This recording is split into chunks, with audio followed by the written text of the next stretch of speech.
Hey there, and thanks for joining us on GamePoints, our weekly get-together where we gather around and talk about the last week's in news. I am, as always, your host, Stephen Brown. Joining me today are Sean Brown and David Smith. Say hey, guys. Hello. I was going to say, it's kind of quiet there. I'm really worried now. I was currently dying. I didn't want to cough in the mic. Might have to redo that intro. I don't like talking. If you're watching us live on Twitch, thank you. You can watch us every Monday at 8 p.m. Pacific Standard Time at twitch.tv/GamePoints. That's where we usually hold the stuff. And if you're watching us on YouTube over at our channel, thanks. You can feel free to check out all the previous episodes, like, comment, subscribe, do all that good stuff. Sean, how's your Fallout shelter going there and there? Good. I know that's what is that what you're working on right now? No, I'm actually telling people to watch our stream. Oh, fair enough. I appreciate it. Okay, then. So, yesterday, I should say, is when the biggest news of last week, oddly enough, came out. It was very quick to the end of the week, and that was all the Metal Gear reviews dropping out here. We've had a whole bunch of them release, and it sounds like Metal Gear Solid 5 might be the best of the franchise, from what they are saying. That gets my dick hard. Yeah, that makes me pretty damn excited. Reviews are through the roof at the moment, as it were. The weird issue that's happening with this. I'm outrageously excited for it. I really am. Okay. I cannot wait to get my hands on that game because, I really like Kojima and his works. But I'm also really, really pissed at Konami right now. Yeah. So it's this kind of tough spot to be in because, I have to play it because it's a Kojima game. But I feel bad about the fact that paying money for that game means I'm going to give some money to Konami. Well, to be fair, this is the last Konami game we're ever going to have to play. Yeah, that's true. That's exactly what I'm never going to buy another one. Konami will be resigned to the trash heap of history after this game. This is not the last Metal Gear. Make no mistake about that. There will be more Metal Gears after this one. But this is the last one any of us really need to care about. Yeah. There's going to be weird spin-offs and bullshit and pachinko machines and whatever the fuck else Konami can think of to milk the shit out of this franchise. But I ain't going to look at it. Yeah. Dude, now, go ahead. The fact that this game's open world just really does something to me. From what early reviews are saying, it follows a mission structure very similar to Peace Walker. In fact, it's being compared as Peace Walker 2, if you guys ever had a chance to play that, which was very mission-based. Was fantastic. Even sites that normally don't give 10s out like at the drop of a hat are giving this one extremely high scores. I think the lowest I've seen so far was like a 9.3 on the 100-point scale. Yes. But yeah, it is rocking house pretty hard. Now, one thing, though, to keep in mind, there's a little bit of controversy going around on this, is that these reviews, the vast majority of them, were done behind closed doors. Essentially, what happened is that Konami flew a bunch of outlets out, put them up in a hotel for a week straight, and the reviewers were able to come out and play from 9 a.m. to 5 p.m. for 5 days straight. That is, on its own, something that I don't care too much for. I know the place that I write for doesn't do that. We don't necessarily believe in it. But that imposes a few problems out the gate. And one of them is you're in a controlled environment. So, yeah, you're playing their game as they're watching you. As the second they can see you maybe going, I don't know if I like this, they run up and go, hey, would you like something to drink? Would you like some chips? And distract you from what you don't like. There's a lot of things they can do to kind of artificially inflate your opinion. They can also make sure the most perfect version. Also, for anyone watching, that's not a turnoff. Like, you can buy us. If you want to fly me out to Japan to play your games, give me drinks, put me up in a hotel, I will give you a 9.3 minimum. On the Sean scale. I'll give you a 9.3, and then I'll put my pants back on and rate your game. I would like to say that GamePoints doesn't sell out. However, we are open to at least hearing offers. I've never sold out in my life. I don't even know what you guys are talking about. So, just keep an eye out for that. And there's more shenanigans that do with that as we go on a little bit farther into Metal Gear, which I don't quite hit yet. One good thing, however, is not every reviewer for this game was flown out and put up in a hotel. The top tier people were actually handed out physical copies to play early, and those reviews are also been stunningly high. So by no means does what Konami did with with flying people out to review this game under controlled conditions mean it's a bad game by any stretch of the imagination. I highly doubt it is a bad game. It looks to be fantastic, and I'm willing to believe what these people are saying about it. But as consumers, just be aware of where the bread is being buttered. I feel like there's the normal scale of, rating a game, 1 to 10, 1 to 100, whatever. And then there's the Kojima scale of 1 to Kojima. And pretty much everything Kojima's made has been the Kojima. So no joke. They are claiming that this is the best of the franchise. People are going out. Pretty huge. One of the quotes, I think, was from GameStop, or GameSpot, I should say. Whoever wrote that, I don't have the article handy. I believe he said something along the lines of, there's always been debate at which one's the best one, whether it's Metal Gear Solid or Peace Walker or 3. I think we're all in agreement. From our point of view, 3 might be 3 and 4 kind of fight for me. 3, hands down 3. But apparently they say that this one puts that debate to bed and that this is by far better than all of them. Now, one thing, though, that I have also noticed is a lot of reviews are saying the story is not the strongest part here, and it's because they don't have those Metal Gear moments. The hour-and-a-half long cutscene, from what people have played so far, isn't really readily apparent in these. To be fair, 4 had way longer cutscenes than any of the other games. So, like, that end cutscene, people are like, oh, yeah, all Metal Gear Solid games like that. No. They'll have some, good 30-minute cutscenes. Like, the end to Metal Gear Solid 1 was long as fuck, too. True. But Metal Gear Solid 4 took that to a whole new level. Yeah. Keep in mind, though, that you got to remember Kojima's been saying that it's his last Metal Gear for the last couple of Metal Gears.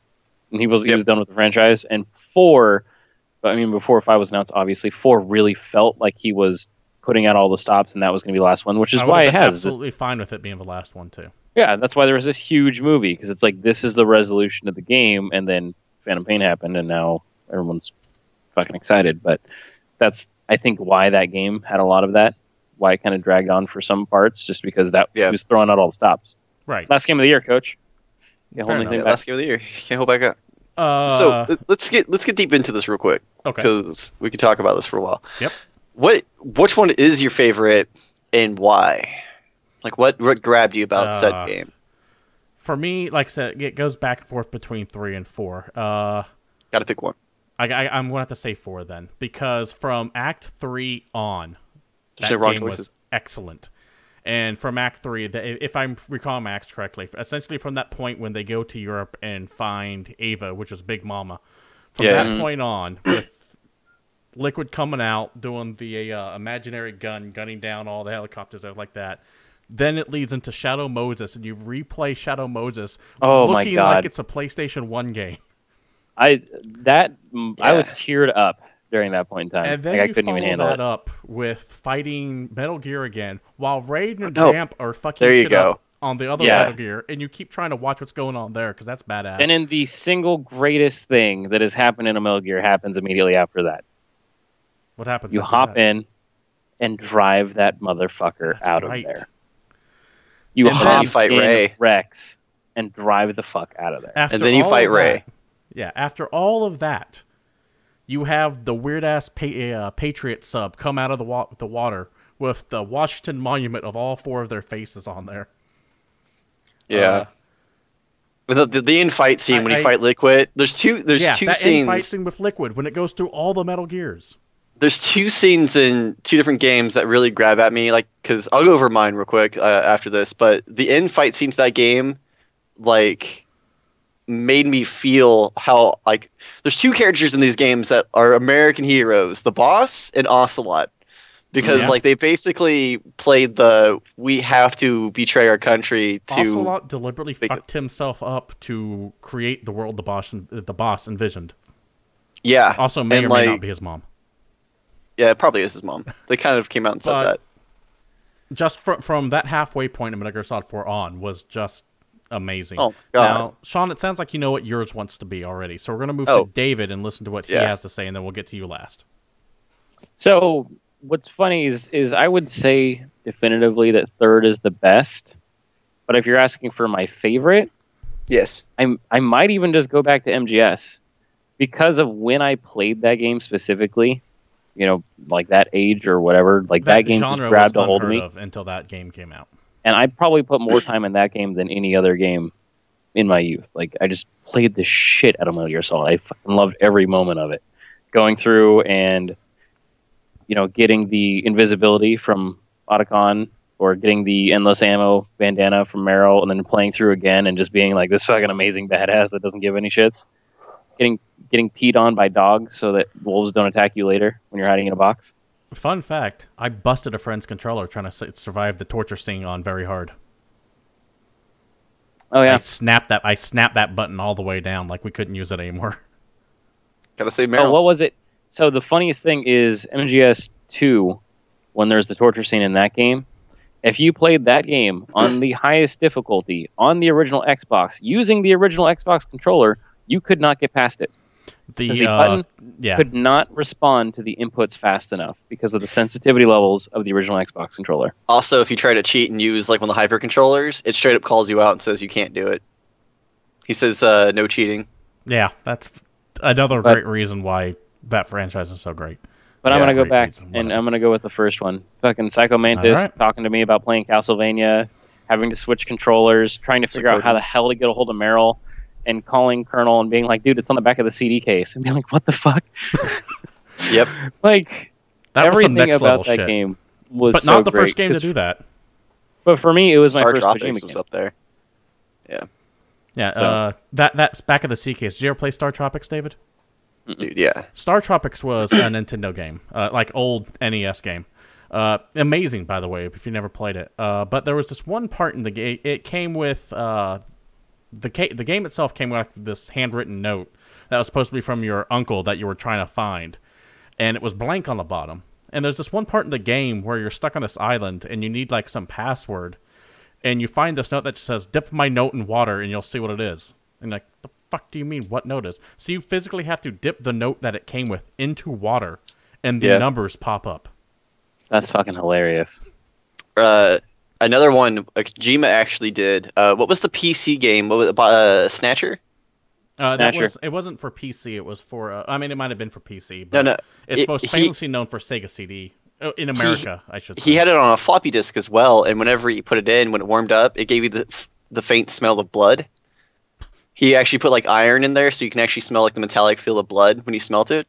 Kojima, like, look that up. Like, Kojima actually did that. That's some like that has to be Japan only.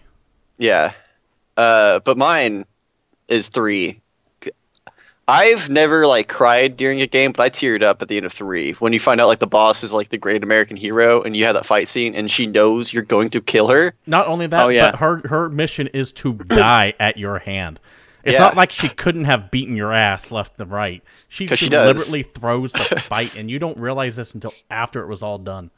And you cannot use guns. You have to hand-to-hand combat her because she just field strip that every single time. It's not just I'm going to take your gun. It's I'm going to field strip your gun in your hand. Yeah.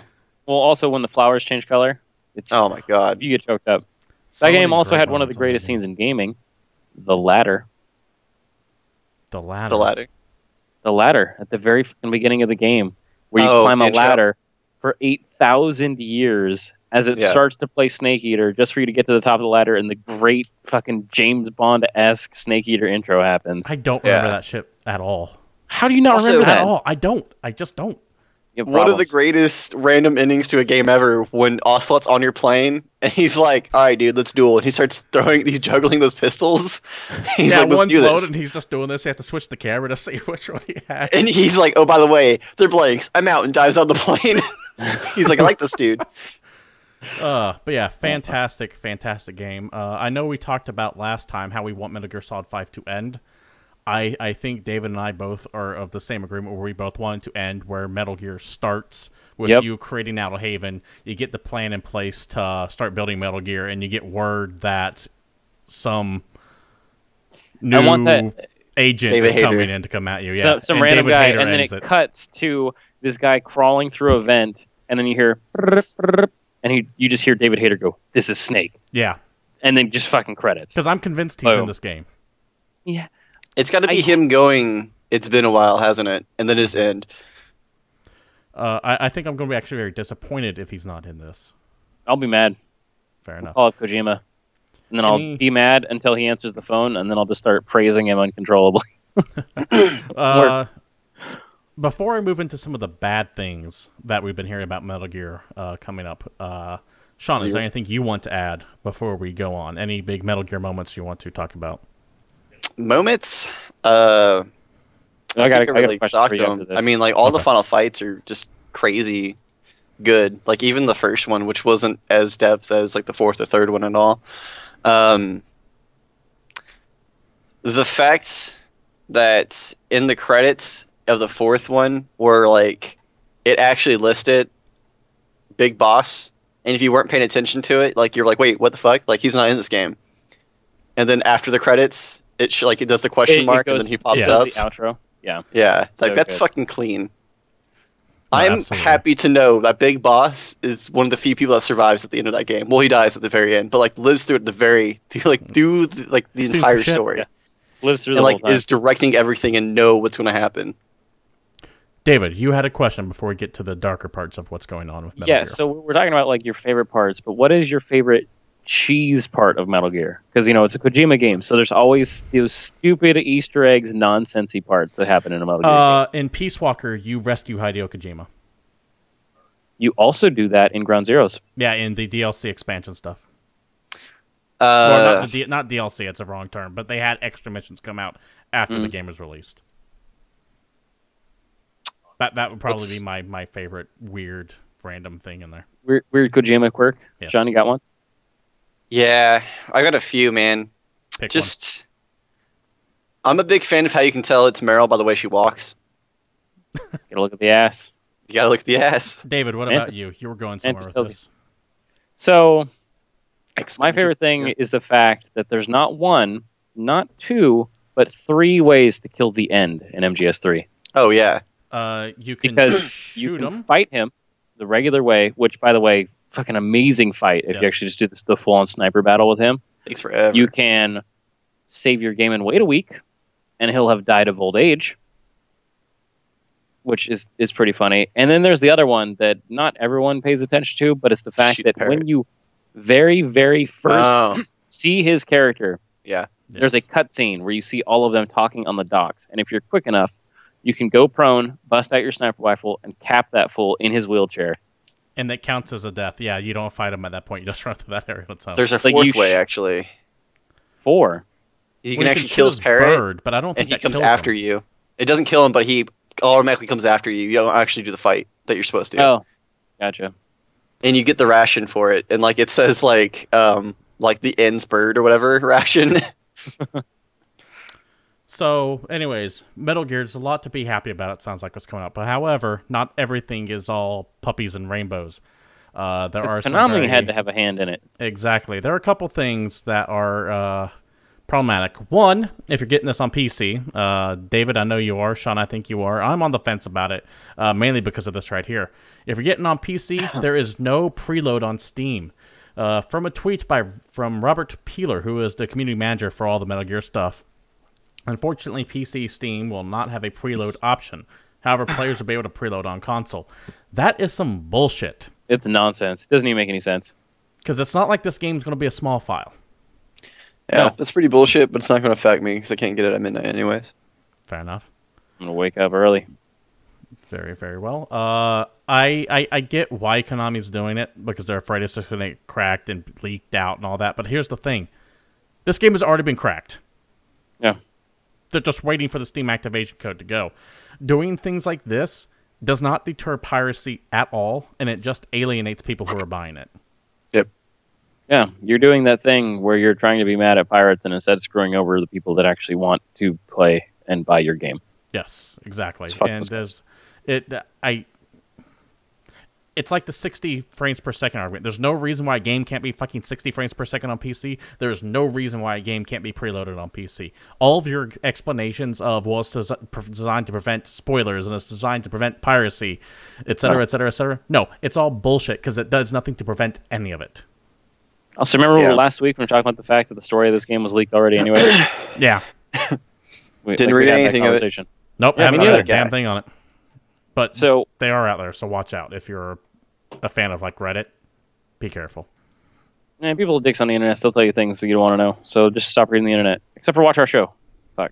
I'm That's not reading. Yeah, That's we don't true. spoil anything here for you, except that one time when we found out that, like, Darth Vader's Luke's dad. Or that one time we talked about all the Metal Gear Solid games for about 20 minutes. Rosebud's the name of his sled. His sled. Yeah. Snape kills Dumbledore. That's a good one. Yeah. Donnie dies. Who does dies? die. Donnie Darko. Oh. Samuel Jackson Verbal? is the opposite of Bruce Willis, and he's actually his nemesis. Yeah, Verbal Kent is... Verbal's Kaiser Soze. Yep. Yeah. What else? You name stuff in the room. Real quick, as a side to spoil... I know we had spoiler conversation before. How long is appropriate for spoilers? Because I 7 have years. I have a very, very short turnaround on this. And to me, it's a month at most. 2 weeks if you're lucky. Fuck you. It's... People 7 like years actually a is thing. bullshit. It's the 7 years. No, 7 years is way too long. Sorry. It's just an established thing, man. Because we're going to have a Metal Gear Solid spoiler show where we bust down the ins and outs of the game. And Yeah, but but I'm not going to be a dick and just start talking about it, though. There'll be advanced knowledge on it. Yes. See, that's the difference. That's spoiler alert stuff. You can talk about that whenever, but like just openly talking about it, 7 years. No, but openly talking about it to like friends like that, no. Sorry, you get a couple weeks at most. You don't get 7 years. Dude, I'm not talking to you as soon as this game comes out. I'm just gonna not even show up to the show. Yep. Fair enough. 7 years, then I'll come hang out with you. 7 7 years years is a ridiculously long time and unacceptable. We need to find a compromise here, and it sure as ain't like 7 years. It's not even more than 6 months. 7 years. I'd be willing to go max 2 months. Max. But if you're a real fan, you will have it beat before then. Anyways. I'm a guy with a full-time job. I'm not going to beat this game in 2 months. Well, then It's you just need not to get gonna your happen. priorities right. Anyways, going on. Away from the spoiler conversation. There are some More bad things to be slightly mad about. Yeah, there's some other bad things. We talked about the no preload. The most egregious of it all, though, is apparently this will have some microtransactions. It's a feature. It's a I don't feature. care. Yeah. Thanks, Konami. We've heard a bunch of information come out today, Monday, about this. We don't know really what it entails yet, but apparently it involves the Metal Gear Online part that may or may not be hidden behind a paywall. It sounds like, as of right now, there's going to be elements in-game that you use to get credits that you can then use to play the multiplayer part online. Or you can spend real-world money to get into it. And this is where the bullshit about the flying people out to review your game comes in, because none of the reviews mention this at all. Because the feature was not implemented at time of review, which is why controlled reviews need to be taken with a grain of salt. So the main thing is what I understood from this article, or what they're talking about anyway, with the paid microtransaction shit, is the PvP mode's called Forward Operating Base. And you basically make a sub base in addition to your mother base. And that's where you go to fight other players. And it made me think of, have you guys ever played like any of the dungeon games on Steam where you build a dungeon and other players invade your dungeon to like try and get stuff from you? It seems kind of like that. Like you can set up something Cast and of then people will Doctrine's show the up. first thing that pops to mind. By the way, I want to welcome Ostoke and DJ Cyanide to the chat. Thanks for showing up. Hey, gents. But yeah, so I mean, thinking it's going to be like that. It's just from reading it is that you have a base and other players trying to invade your base. Maybe you put up guards, maybe you do something that would be cool. And it sucks to see microtransactions. I'm hoping the game has some form of Metal Gear Online again. If any of you ever played that, I hear that is going to be included for consoles a month down the road in October, and for PC sometime in early January. Because I loved Metal Gear Online. I don't know about you guys. I played the shit out of that game. See, either way, it's just bad because I've paid $60. I don't like getting asked for money again. And for the people who go out and say this is an optional feature, you don't have to play it. No, it still affects the way the game's designed to begin with, because it's not like Konami threw this in here and didn't put in ways to make it to where they want you to encourage you to buy stuff. It's the fucking Dead Space 3 conversation all over again. Yeah, Dead Space 3, you can beat the entire game without spending a single dime on it. But you know what? The fucking game mechanics themselves have been changed from the first two to support that microtransaction bullshit. And it's going to affect the base core gameplay of Metal Gear Solid in some way. We don't know what it is yet, but there will be things put into place to either A, encourage you to buy shit, or B, be substandard to make you want to buy shit. The problem is going to be, we talked about the fact that this is probably going to be the last game that any of us buy from Konami. Konami is probably dangerously aware of that fact. So if they have ways to get monetization off this game after the initial sale, they're going to be all for it. And it's something that I've been scared about for a while, ever since the whole Kojima fallout. Yeah, it's just something that we might have to just deal with. And it sucks, but if the main game is there, if Kojima's Metal Gear Solid 5 is in there and I don't have to deal with any bullshit for that, and they're just hitting the online, I mean, yeah, it's going to suck. I'm going to be upset about it, but I won't be as mad as if there's just a bunch of shit in the main game that's locked behind a wall. I'm here to praise Metal Gear at the moment, not necessarily to bury it, but this is one of those things that needs to be addressed. It needs to be mentioned. And yes, the game itself isn't out yet, but it does tie in a bunch of things together. One, the presence of microtransactions in this $60 game. Two, controlled reviews. The same thing happened with SimCity, where all the reviewers were flown out somewhere. The game worked just fine, got all these high marks, and then the day it came out, it was a shit show. Now, am I expecting that with Metal Gear Solid 5? No, not even the slightest. But fuck me if we don't need to have people actually disclosing that these are happening, that, hey, this was in a controlled environment. Only about a quarter of the reviews I read said that it was, even though most of them were. Well, and keep in mind, the controlled environment reviews are only slightly better than fucking review embargoes. Yeah. Like we think of Assassin's Creed and the fact that there was no reviews available until the game was actually out. Yeah. But it's... I can go on an entire show about the ethics behind it all. I'm not going to, because this is the way business is done. And honestly, no one... I don't want to say no one cares, but it's a topic I don't want to wade into with this particular program, because it's very murky. But goddamn, this is one of those reasons why more information, more disclosure is always welcome. Let us know up front. This is where it was reviewed at. And so that way, when this shit comes out, or at least ask, go, hey, are you going to put any microtransactions into this game in any way, shape, or form? And if Konami says no, and you report no, and then they say yes, you need to immediately write an editorial. Not change the review so much, but write an editorial lambasting Konami for fucking lying to you. You're the fucking press, for God's sakes. Get out there and use that power of the people and to hammer them. Yeah, hammer people. That's what the press is for, to attack the powerful. That's not necessarily what the press is for, but you get what I'm saying. That's exactly what the press is for. To report the truth. And if you're being lied to, report that as well. However, it is a tightrope. It is, yeah, we have to kind of... It gets in that whole I'm in bed with the PR side of things, too. So it gets really, really murky. I'm not getting into it.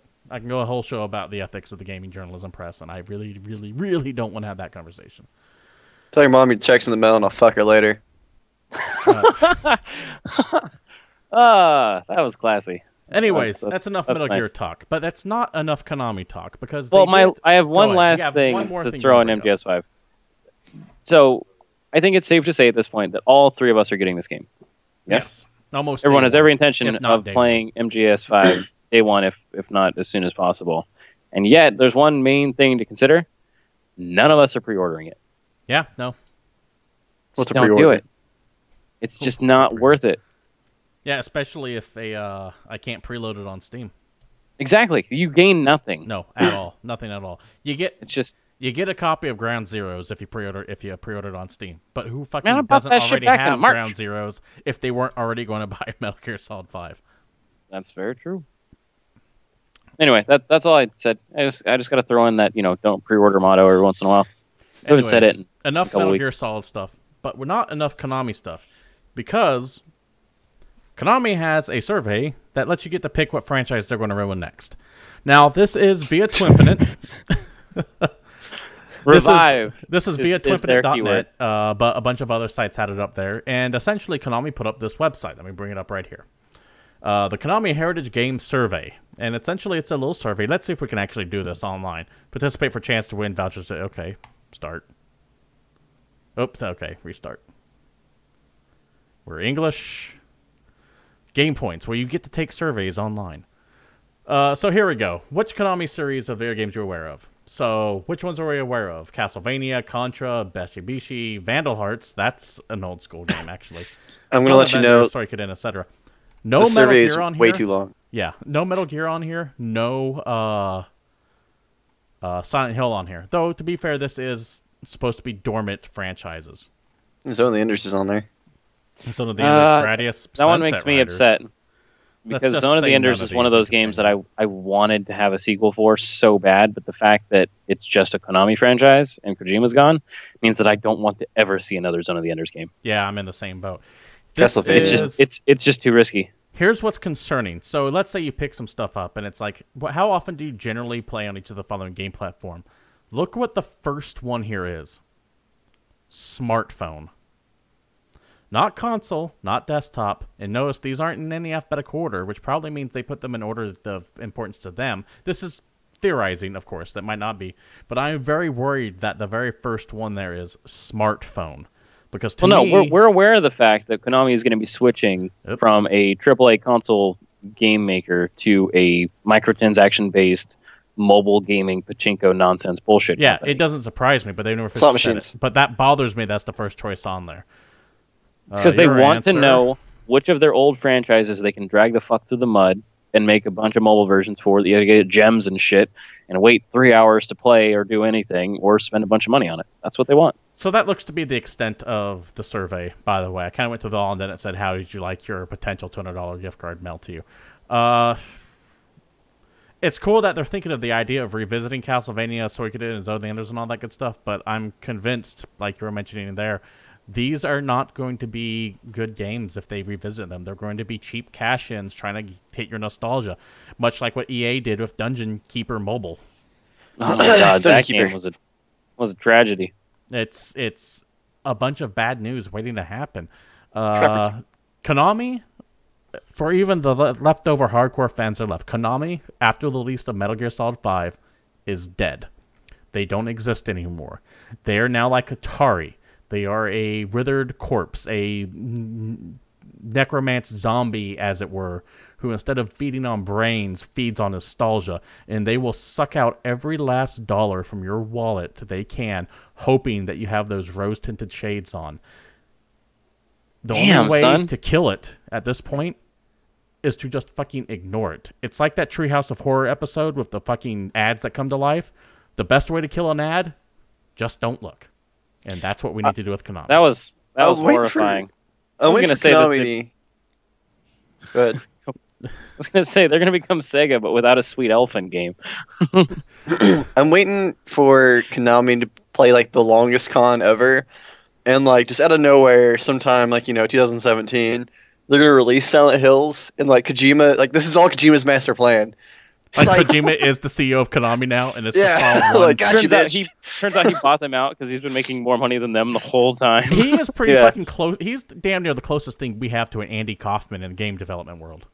And like, it's gonna be one of those things where it's like, if now that you mention it, when it happens, whenever we saw pictures of the owner, it was just him in a blonde wig. Like, he's wearing all those bandages like the White Whale Studios guy was. What was that fake name? Joachim? Jorgensen. Jorgensen. It was an anagram of Konami though, wasn't it? Or Kojima? It was Swedish as fuck. That's what it was. Came out all bandaged up, and she's like, "Yeah, I got into an accident," and everyone just suddenly went, "Yeah, we're on to you." But anyways, Konami. With any luck, this is the last big story we'll hear for them after Metal Gear Solid 5. With any luck, I'm right. I can't think of any other way to wrap it up than saying #fuck Konami. Oh, dude, what are they? Okay. Those other guys were mad at? Warner Brothers. Oh, don't worry. We'll be visiting Warner Brothers here before the show starts. Why? So here's the other thing. I'm actually not mad about that yet. I'm mad about a different thing because aren't they producing Mad Max? Yeah, that game's being sent out to die. So Mad Max looks really cool. I mean, fucking looking at it, that game looks like it could be sick, but it's coming out the same day as Metal Gear. So get fucked.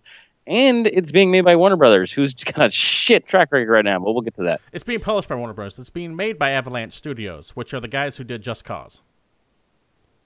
I want it to be good. Warner Brothers, fun fact, makes me nervous. It is being sent off to die.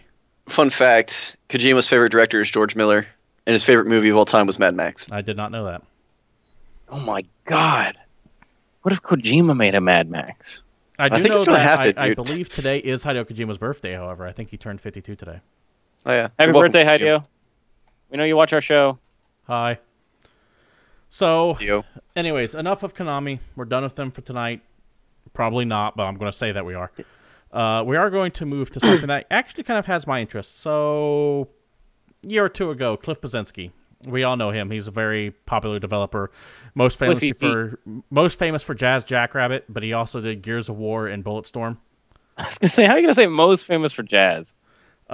He retired from games. He quit Epic Games and retired, but that retirement lasted only about 6 months before he announced Boss Key Studios, and they were working on something. Well, that thing that they're working on, bits of it have been revealed today at a website, which I'm going to bring up right here. It just simply is called like theshattering.nexon.com, and it has this countdown timer. So, yes, this is an announcement for an announcement, but we're going to be able to see what he has finally been working on for a while. Post-apocalyptic setting in the background, the name The Shattering's popping up everywhere. Fun fact, Polygon reported on a story saying his new game was going to be called The Shattering, and Cliff Bleszinski took them to task on Twitter saying, nope, this isn't it, and that they didn't even bother to contact him to make sure that's correct. Got him. Like he just was open as shit about that on Twitter, which is funny because his brother helped found Polygon. Also, minor aside, because just fucking jazzy nonsense. The thing that he's actually known for is Unreal. Okay. Can I say that? Yeah, you can. You definitely can say that. Just because I'm a huge fan of Unreal Tournament. That's just why Unreal, I know who it's he just is. Unreal hasn't been that relevant, which is why I went with Gears of War and Bulletstorm, which is I think the last thing he did. That's fair. Yeah, I'm just saying Unreal, you're that's absolutely why right, I know who he is. Unreal is pretty sure everyone's played Unreal. Even if you didn't have a computer, somehow you played Unreal. But yeah, dude, Unreal Tournament 2004 was my jam. Getting back on topic here, the site you go to here and it has a countdown going, 1 day, 12 hours, etc. It's going to end Wednesday, August 26th at 12 p.m. Eastern, so we'll be sure to talk about what it is next Monday. Thoughts? You guys excited about this at all? Do you care at all? I am hesitantly optimistic. I haven't really played a lot of his games and enjoyed any of them. I wasn't a big fan of Gears of War. Bulletstorm was fucking hilarious. Bulletstorm was just hilarious. I'll say that. That's all it was, though. If you did not play that game, I really enjoyed Gears of War, by the way, and I think the last one was a lot better than people give it credit for. All around me are familiar places. Have you seen? There's a trailer for the Gears of War Ultimate Edition, by the way, which comes out tomorrow, and they redid that first commercial again, but with the updated graphics, and that song playing in the background.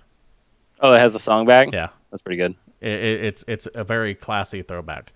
So, yeah, we'll have some more information on exactly what this is about. We know it's not called The Shattering because Polygon fucked that one up. But we'll definitely find out more next week about it. Other gaming news. Rainbow Six. I love Rainbow Six. But it's been a long time since we've had a game in the franchise. It's been about 7 years, I believe, since Vegas 2. And Rainbow Six Siege was supposed to be coming out in October.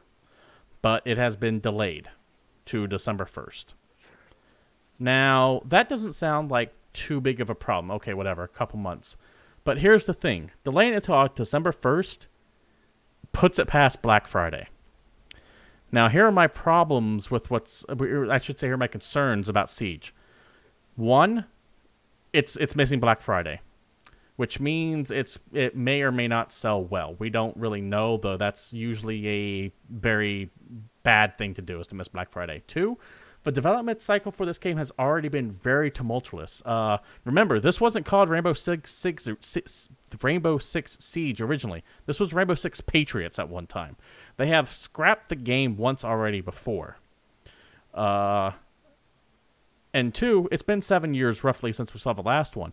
If this game missteps for Ubisoft, this will kill the Rainbow Six franchise. Yeah, that's rough. So any bad news about this game is there's a lot riding on this. So if you hear anything bad, it's going to make people kind of twitchy about it. Also, December releases are just tough in general. Yeah. Like, you really need to have your chops to pull off the December releases. Now, I believe Ubisoft has done this before with Far Cry 3. I think Far Cry 3 was the December release. I could be wrong. I was about to bring that up. There's been a few games that get released the first week of December that actually do well, because most people buy consoles on Black Friday and then buy the games like rush gifts. That said, however, it's not necessarily it's not great for them to miss Black Friday at all. No, but they'll also have Assassin's Creed by that time too. When does Assassin's Creed come out? November? November. That's what I thought. It's just there's a lot of big games coming, so it's a rough time, I think. Yeah. We'll see what happens. There's a lot writing on this game, and hearing that it's being delayed, I'm all for you guys taking your time and polishing it up and everything like that. But hearing about any delay that misses Black Friday means it has to be a substantial problem for them to delay it, because that is not a decision taken lightly. Well, I mean, it's still good though, because if the game was broken, wouldn't we rather have them delay it? I would release absolutely the rather actual them game. have it. What I'm saying is, it has to be a pretty big problem for them to miss that, and considering everything else that this game has had in its history, it's got a very checkered past. It's not good. It's not good news. Yeah, it does not speak well to the health of the game. But I mean, there's games with bigger problems. Oh, definitely, and that came out anyway. One of them is Batman: Arkham Knight, and one of the reasons why I always will delay a game rather than push it out the door is because of this right here. Now, we all know that Batman: Arkham Knight on PC sucked ass. It was terrible. It was horrible. Big problems with it. Well, a couple weeks ago, they said, hey, we're going to release an interim patch in August with a final one coming out in September or October, whatever like that. Well, Warner Bros. Finally got back to the fan base on a Steam posting right here. They say, hey, here are some of the major fixes and improvements you expect of the upcoming patch, and they list down all kinds of stuff. My favorite, added a high texture resolution value, because that wasn't on there thanks, before. Guys. Though there's a quote in here that really concerns me, and it's, quote, if all goes well, we expect to issue the patch over the next few weeks. We'll be sure to report back in the next 2 weeks on how the testing is coming along. Now, I am pretty goddamn sure that Warner Brothers promised an interim patch in August. But what this post is saying is that here is this patch that we're about to start going into testing on the 3rd week of August. Mm-hmm. So even the interim patch before the final patch won't be until the end of September. Won't be until September. This game will not be fixed until spring of next year for PC. Absolutely not. It's fucked. My favorite part of all this, however, at the very bottom here, it says, while our first priority is fixing the issues listed above, the team has continued to work on the following. Skipping the boot up splash screens. That's tough. That is fucking tough. Game design 101. I can't fucking hit escape to get past from the video logo at the beginning. I'm just saying, in order for them to make that fix, it's easily going to be as difficult as it is for Riot to slightly change the colors of characters. Yes. I can't. It's just one of those things that it seems like it's a basic feature. Like you execute a command, you just hit this little string right before. It can't be that hard to be able to tell the game to let me press escape to get past that, and that just shows the problems that was on here. Something I wanted to revisit real quick that Warner Brothers has once again broken a promise. They said there will be an interim patch in August. It's just now going into testing. So yeah, spring if you want to play it on PC. Anyways, we have a bigger, I don't want to say a bigger game, but we have another game that I kind of want to focus on that's having issues right now on Steam, and that is Darkest Dungeon. Now, we've all played Darkest Dungeon, yes? Sean, you having a good time there? Yeah. Okay, just seeing your leg up. I don't know what's going on there. Yeah. He's just getting comfortable, relaxing. Darkest Dungeon was this charming little indie game that I think is one of the better examples of Steam Greenlight and Steam Early Access. I think this is how it could be done right, or at least started off that way. Darkest Dungeon has been having some problems lately. You're welcome. What do you two know about what's been going on? I know the game's hard as fuck. Dude, it only got way harder. Yeah, that game started hard as fuck and is continuing to get harder. It's kind of interesting because they had a lot of feedback and they promised a lot of stuff to make everybody happy with the game. and they've been patching it and changing things and balancing things. I remember one of the first things that happened is that there was a point in time where the game became a little too easy because players would actually heal farm. And basically what they'd do is they'd kill every enemy off until there was one left, and they would just stun lock it and then use their healer to get the party back up to full before continuing in the dungeon so they could actually, make progress and not lose. And they fixed that by patching in a system where the characters would actually start to get stressed or scared or just freaked out in general if fights started to last too long. So they added that stress mechanic to kind of keep the tension, keep the pacing, and make it so the game didn't really stall out for players. And they still have players who wanted the game to be harder, so they kept adding more and more features. As far as I know, I think the two main features that people are complaining about are the addition of corpses and then the heart attacks. Yeah, the corpses in this game fuck with your placement, and the heart attacks are just your character immediately dies, flat out. Sorry. Yeah. Which is that's the only thing I didn't like about the new updates. In chat says, I don't really see all that much of a problem with them designing the game how they want it. And I agree. Design the game how you want it. The problem isn't that. The problem is that they're listening too much to their fans. And while it's good to get feedback, it's definitely good to be receptive to ideas. What's happening is that I feel that developers are jumping through too many hoops to make everyone happy, and what it's doing is when you make one person happy with one change, you're pissing everyone off with another. And it's at this point now to where the people are like, no, the game needs to be harder, so they keep trying to make it harder, which is pissing off other people going, fucking stop, we don't want this, you had it fine to begin with. And they can't find that balancing act, and they're just afraid to go, enough. We're going to make this the way we want to. Now they put because that's the major takeaway. Is it to me? It's feeling less like they're making the game they want, and more that they're caving to the fan base. Which, admittedly, they got a large fan base pretty quick because this game's fucking awesome. It is, and they put up a post beautiful talking about some of this on Steam. I'll have the link down here below. I thought this game strict because how it looked too. Game looks amazing. Oh yeah, it looks phenomenal. But it just feels like they've been kind of caught in getting pulled too many directions, and they lost focus on what they want to do with the franchise or with the series. This is what happens when you design a game by committee. Just flat out. I mean, I get that. I feel for their position. I feel that they want to try to make everyone happy, but you know what? You're not going to make everyone happy. You need to make the game that you want, and then go from there. You can read more about this post here that I have up here. I'll put it down in the links below in the YouTube video if you actually want to get into it. But they talk about the newest patch. Their solution is they're going to have a ability of the options to turn that stuff off if you want. But yeah, it's a shame to see what was going to be a promising game just kind of spiral out of control with them trying to change and balance over and over again and catering to every single demand that the fan base wants. I get they're your fans. I understand that. I know that. It sounds like an ass to go, oh, you're just catering to the fans because that's who you kind of want to cater to. But there does come a point where you have to go, okay, no, we're not going to do that.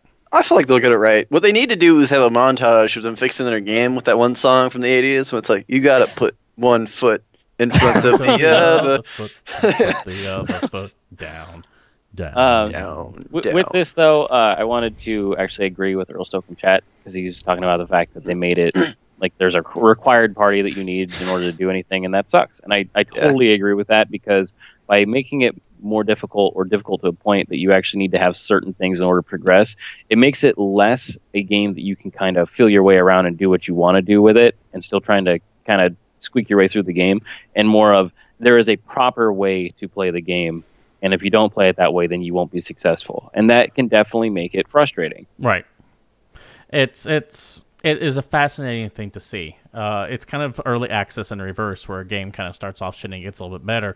You're seeing a game that started off fantastic and just slowly crumble in on itself. And it's kind of close to full release. I hope they work all things out because I've been holding off on getting really heavy into it until it's fully done up. But we'll see how it goes. I wish them the best of luck. What you have is something solid, and I hope you guys can hash it out, as it were. I think that does it for the news of the week. We're going to move on to some new releases. We do have some big stuff. Like I said before, we're leaving the drought and getting into the time of plenty. We're going to start off with Pillars of Eternity, The White March, Part 1 on PCs. This is the expansion to Pillars of Eternity. These are the... Is this the Obsidian guys, or is this someone else who did Pillars of Eternity? I don't quite remember. Obsidian?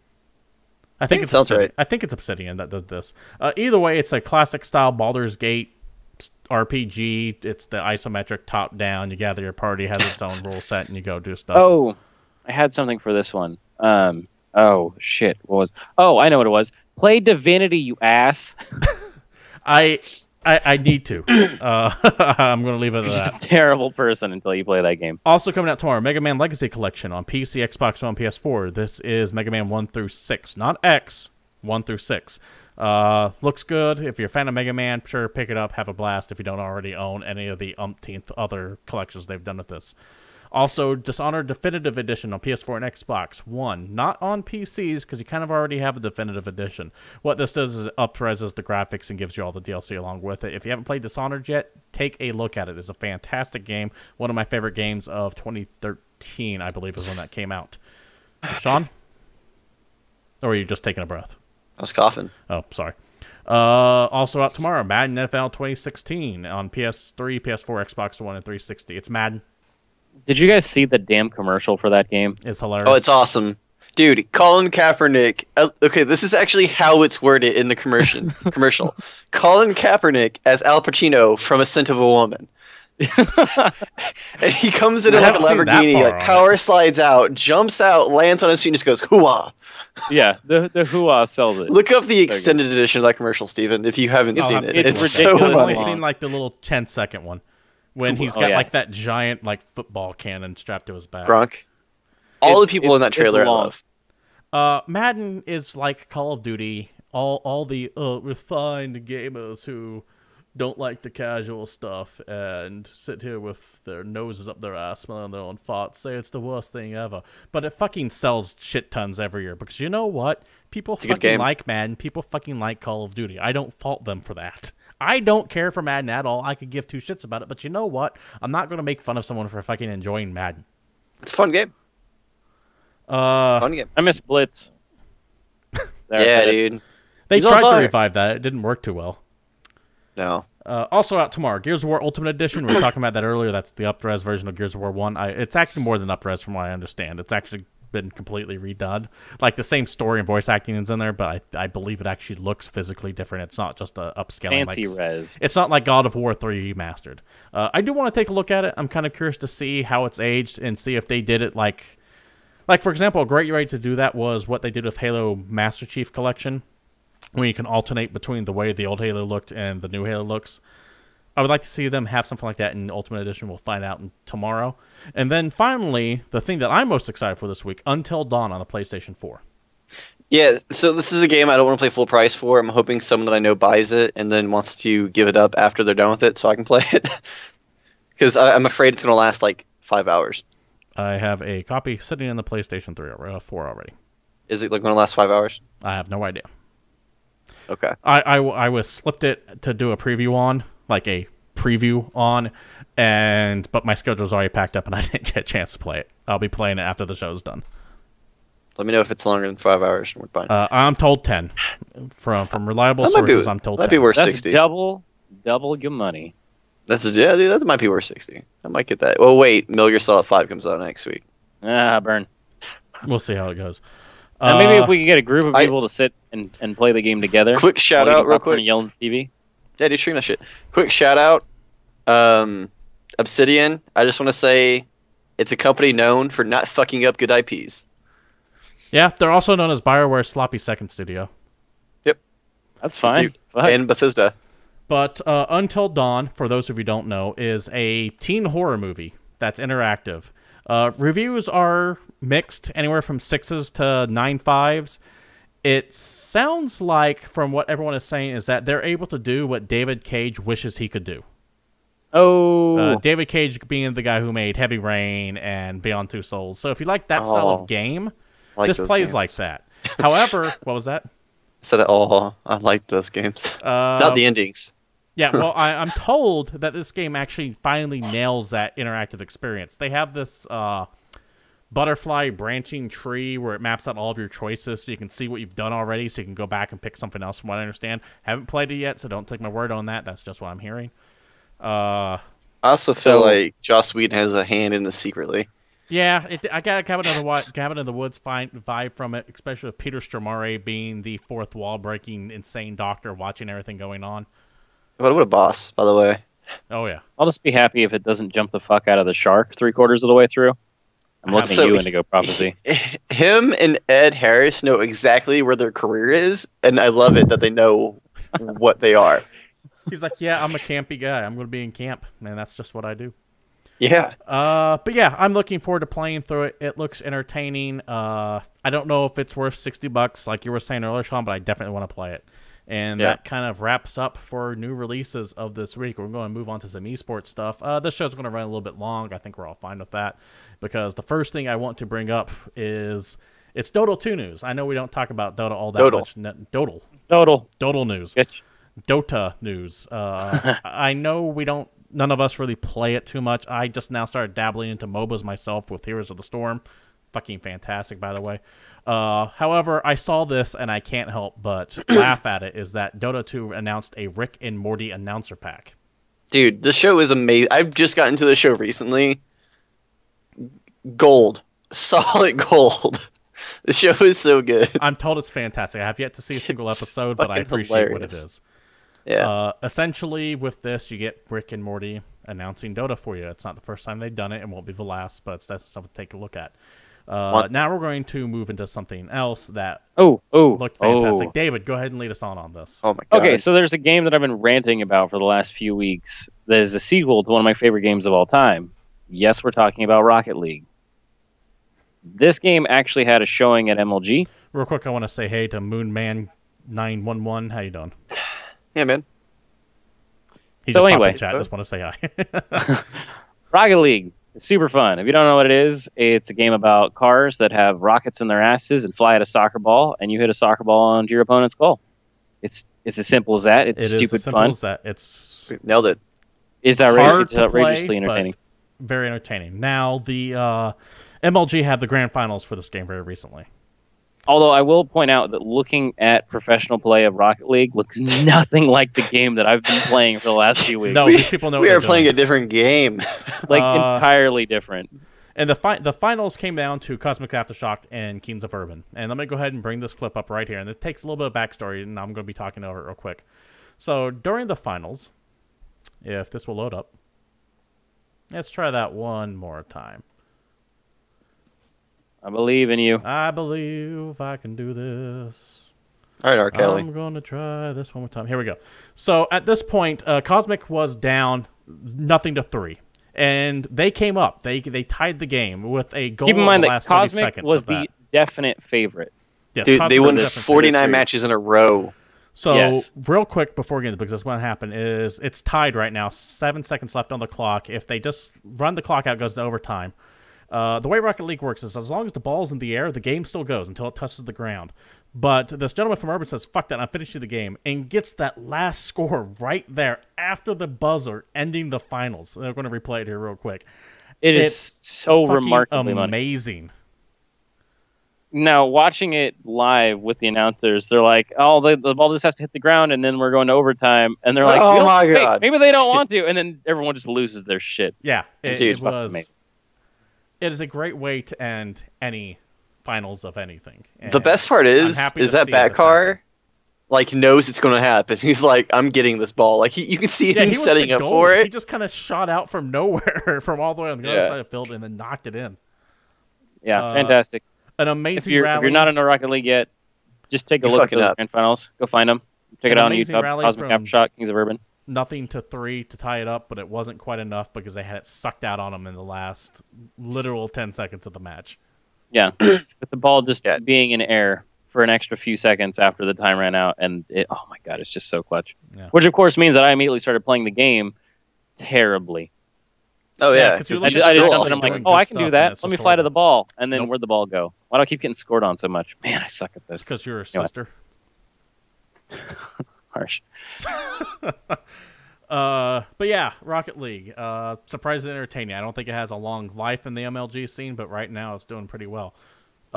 Sean, League of Legends stuff. I know that TSM got knocked out in the North American LCS at a 3-0 loss. Why don't you go and break that down first? Fuck.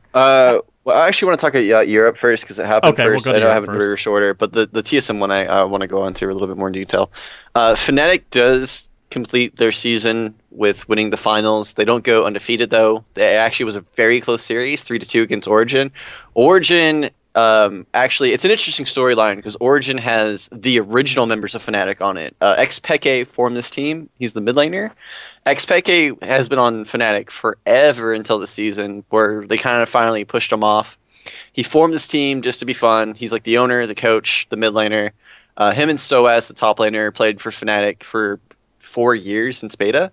So it was kind of cool to see them play each other. After the game ended, like they were hugging it out, like they're still part of the Fnatic life, basically. They're still big into the Fnatic and whatnot. Fnatic actually almost threw the series in Game 4. They were up 2-1, and so they picked Tom Kinch and GP top. Tom Kinch is a new support who's pretty troll. He's pretty terrible right now. And they lost that game and went to Game 5, and that game was really, really close. If it wasn't for a clutch play by Hune at the end, where he gets like the perfect Rumble ult onto their entire team and insta-kills XPeke Azir, that game probably would have went Origin's way, because they had a really heavy late game comp. Reckless did really well in the series. He actually got a pentakill in Game 3, which gave Fnatic a 2-1 lead. But yeah, fun series overall. Kind of like not the cleanest series I've seen, and I was actually really surprised. Fnatic seemed to kind of like bat at their food a little bit in some of these games, and I didn't like that. I don't think you want to show other regions your weaknesses, especially in the finals when it's kind of your last game before Worlds. So I not only that, it's just unprofessional. I mean, styling people is a part of League. It's like cheating in paintball. It's what happens. So it's just part of the sport. It's part of the sport, but it's just what's expected. But yeah, the series not too clean. Of all the finals that happened this week, probably the last on your watch list. Now, North America's TSM versus CLG that we kind of talked about earlier, it was a 3-0 to CLG. TSM just got handled, outclassed this game. And I want to talk, it wasn't TSM losing, it was CLG winning the series. They played out of their minds. I was actually really impressed with their gameplay and their shot calling and team fights in particular. CLG is becoming a world-class team fighting team in general. Like they're if they get into a 5v5 match against a mid Korean team, like a second seed Korean team, second seed Asian team, I actually think they can go punch for punch with them. Maybe not the likes of SKT, maybe CJ if CJ makes it. CJ's team fighting is really good. Probably not LGD, but their team fight's on point. I was really impressed with their shot calling and target swaps in this game. I think that's what won them the series, to be honest, because there's points when TSM hit a power spike, about 25 minutes with some of their comps. The second game, TSM around Yasuo, and they had a Yasuo power spike around 25 minutes when he gets his 2 items, and his team comp can kind of build around him. And by all means, TSM should have just stomped that game in that 5-minute period, but CLG just outplayed them in team fights. Their shot calling, their target swamps were pretty much perfection. Doublelift actually did go off this series. He actually carried the team in a lot of games. Zion Spartan played out of his mind top lane. He actually had some of the sickest Gnar play I've ever seen in Game 3.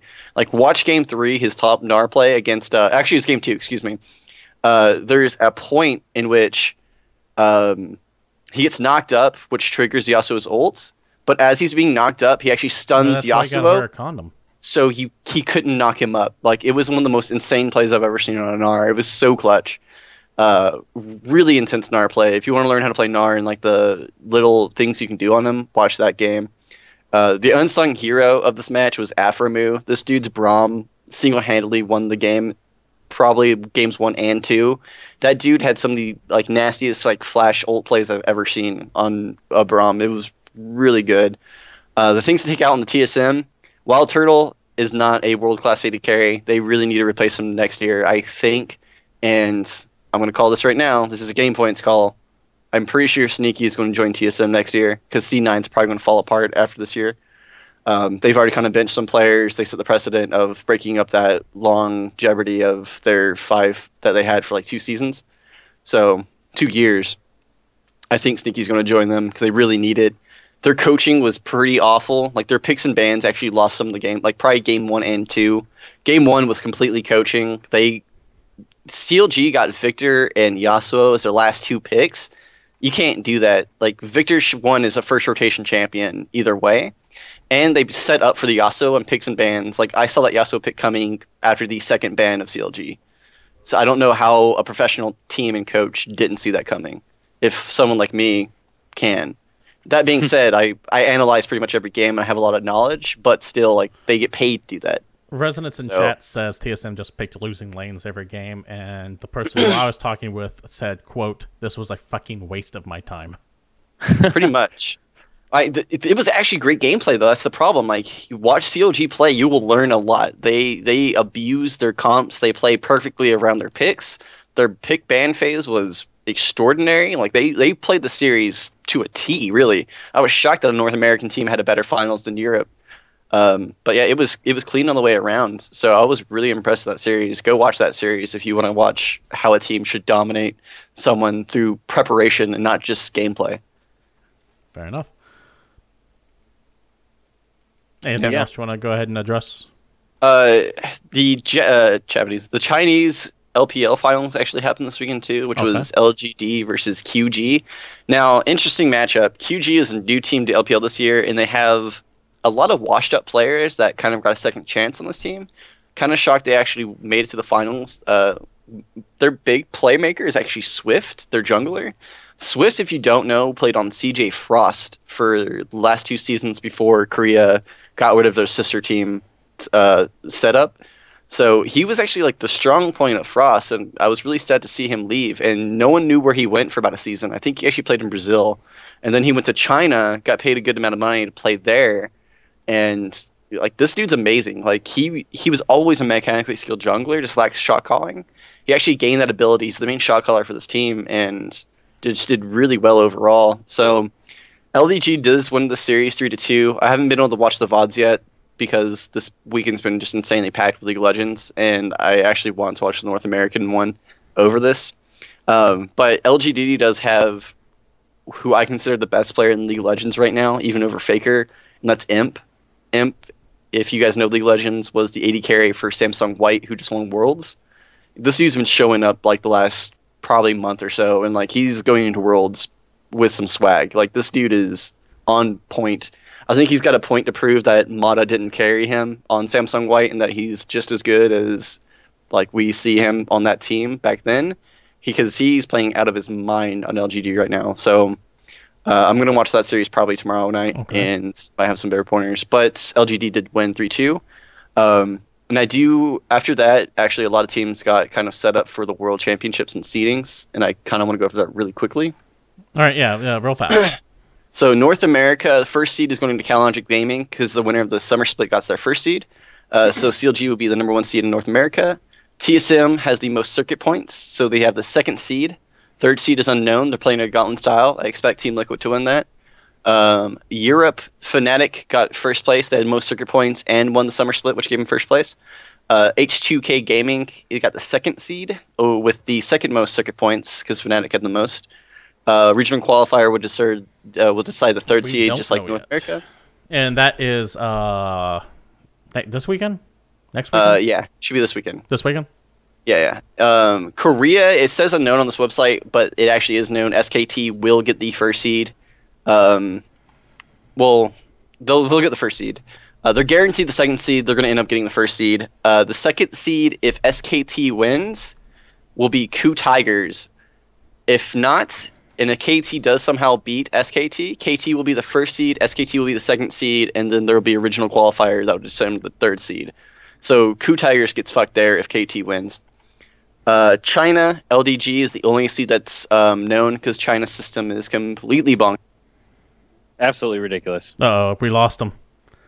We lost He's gone. him. That was a boring conversation anyways. Burn. That's fucked up. But we were talking about China a lot and the fact that they were doing like a combination bracket and gauntlet. Yeah, they do that weird thing, like you said, to where it starts off like a gauntlet and then goes to bracket, or is it the other way around? I'm back. Sorry about that. Sean, real quick. China starts as a gauntlet, goes to bracket, or starts as a bracket, goes to gauntlet? The regional qualifiers are all gauntlet style. Okay. See, they're even more fucked you're up than I correct. thought.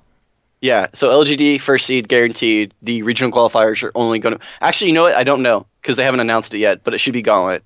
Okay. But it's China. I hold that. It will likely be China a gauntlet, but they'll do whatever the fuck they want. And then Taiwan and Hong Kong, it's going to be AHQ and UE Flash Widows. We've known that for a while. AHQ looked pretty damn good at MSI. Their mid laner Westor is pretty fun to watch. He's very mechanically skilled and does a lot of really weird unmeta things. And then the wild cards we do not know until about the week before Worlds. Sounds good. We do know they're going to be from Turkey and Chile, though. Well, that's where they're played. Yeah, it's close enough. Yeah. Sean, if you had to watch only one game this weekend, what would it be?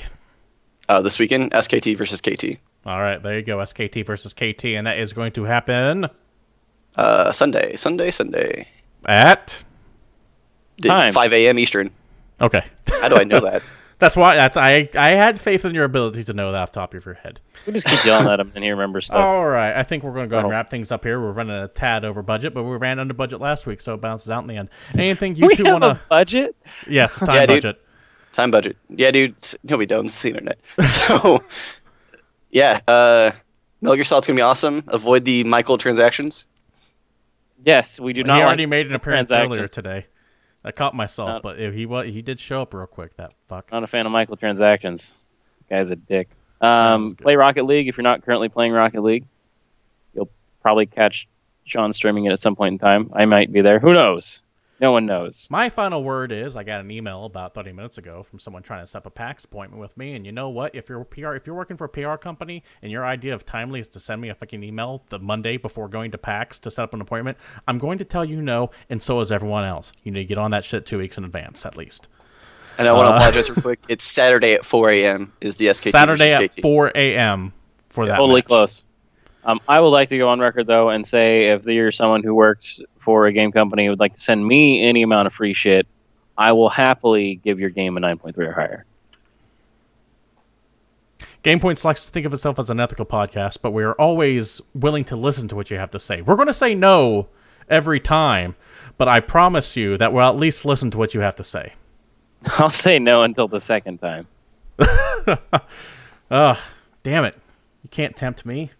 Oh, shit. Forgot that they can tempt me. I'll do shit for $5. Yeah, anyways, this has been GamePoints. Chat, thanks for watching. You can always join us at 8 p.m. Pacific Standard Time at twitch.tv/GamePoints.